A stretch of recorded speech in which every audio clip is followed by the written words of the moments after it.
তুমি কি জানো তোমার এই বইয়ে অনেক ভুল আছে? আজকে দেখাবো বিপরীত ফাংশন নির্ণয়টা কিভাবে তোমরা ভুল জানো। সাধারণত তোমাদের প্রশ্ন দেয় এরকম একটা ফাংশন দিয়ে বলবে যে এটার বিপরীত ফাংশনটা বের করো। তো তোমরা কি করো, সুন্দর মতো এটা করে ফেলো, করার পরে এখানে তোমার অ্যান্সারটা শেষ হয়ে যায়। অনেক আবার এর মধ্যে বলতে পারো যে ভাইয়া না না না, আমি বিপরীত ফাংশন করার আগে অবশ্যই প্রমাণ করি যে এটা এক এক এবং সার্বিক ফাংশন। কিন্তু তোমরা জানোই না যে বিপরীত ফাংশন হওয়ার সাথে এক এক সার্বিক হওয়ার সম্পর্ক কি। এক এক সার্বিক না হলে তাহলে এটাকে আমরা কি বলবো? ইন রিয়ালিটি এটাকে আমরা বলি বিপরীত অন্বয়। অর্থাৎ আসলে বিপরীত ফাংশন আমরা বের করতেই পারি না, আমরা বিপরীত অন্বয় বা রিলেশন বের করতে পারি। এই বিপরীত অন্বয় বা রিলেশনটা কি আদৌ বিপরীত ফাংশন কিনা সেটাই প্রমাণিত হয় এক এক সার্বিকের মাধ্যমে। কিভাবে? মনে করো তোমার কাছে এরকম দুটো ফাংশন আছে এ বি সি, আর এখানে আছে ডি ই এফ। যদি মনে করো এরকম একটা বিষয় হয়,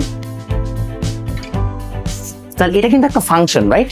এখন এই ফাংশনটাতে যদি এটা নর্মাল ফাংশন হয়, বিপরীত ফাংশনে এটা হবে ডোমেইন আর এটা হবে রেঞ্জ। চিন্তা করে দেখো তো, আমরা জানি বাচ্চা মা সিস্টেমে যে আমাদের একটা বাচ্চা দুইটা আম্মু থাকতে পারবে না, এখানে একটা বাচ্চা দুইটা আম্মু। অর্থাৎ এই যে আমাদের বিপরীত আমরা অন্যয়টা পাচ্ছি বা রিলেশনটা পাচ্ছি, এটা কিন্তু ফাংশনই হচ্ছে না।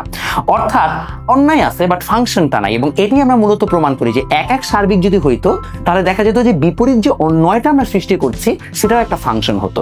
এই জন্যই আমরা এক এক সার্বিক আগে প্রমাণ করে নেই, তারপরে আমরা বিপরীত ফাংশন প্রমাণ করি। এইসব জিনিসগুলো ভালোভাবে শিখতে হলে তোমরা আপাতত আমাদের প্রতিটা চ্যানেলে চলে যাও, সেখানে আমাদের কম্প্যাক্ট সিরিজের ক্লাসগুলো করে ফেলো। একদম ফ্রিতে তোমরা এসএসসি প্রিপারেশন নিতে পারবে। এবং নেক্সট বছরে আমাদের ম্যাথ কোর্সে যেন তুমি ভর্তি হতে না ভুলো, কারণ আমরা একদম বেসিক থেকে তোমাকে এসএসসি এইচএসসি শেখাই দিব।